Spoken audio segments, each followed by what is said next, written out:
Handang magsampa ng kaso si Iloilo Governor Arthur Defensor Jr.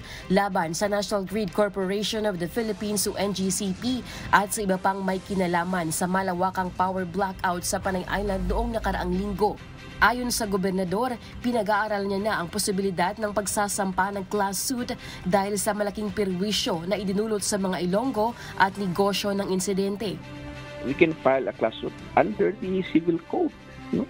Hindi lang under the laws, under power laws, but unahin na sa civil code just to start. No? So we are considering that right now. But first, let us go to Congress and listen. Bago ito, dadalo muna si Governor Defensor sa Senate inquiry na isasagawa bukas January 10 bilang resource person at sa House inquiry naman sa January 11. Pag-aaralan din ito ang mga energy law, ang Electric Power Industry Reform Act of 2001 o IPIRA law at maging ang franchise ng NGCP. We will see how it develops. We have to vindicate the damage that has been done to our people in the province, in the city. And the whole of Panay. We have to vindicate an exact accountability for the damage done.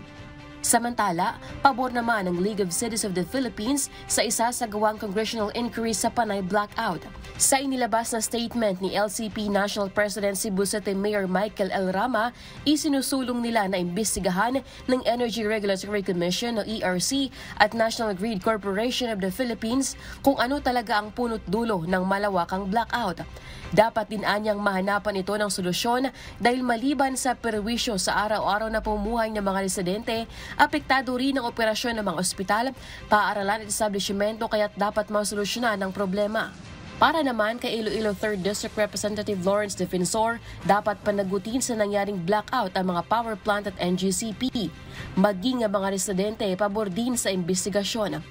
Oo, para mabalanta ko nga adi na galing ang brownout.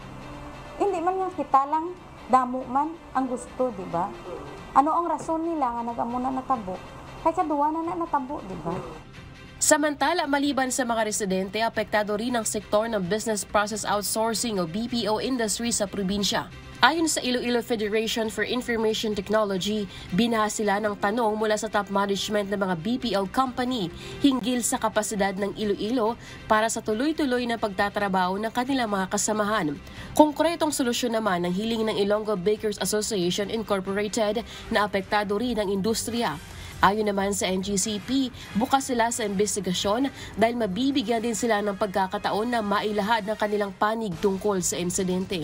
Pagtitiyak pa ng NGCP, matapat nilang sinusunod ang mga batas na may kinalaman sa kanilang operasyon. Diyos ang aming sandigan, serbisyo publiko ang aming pinahahalagahan. Lelaine Moreno, Humahataw.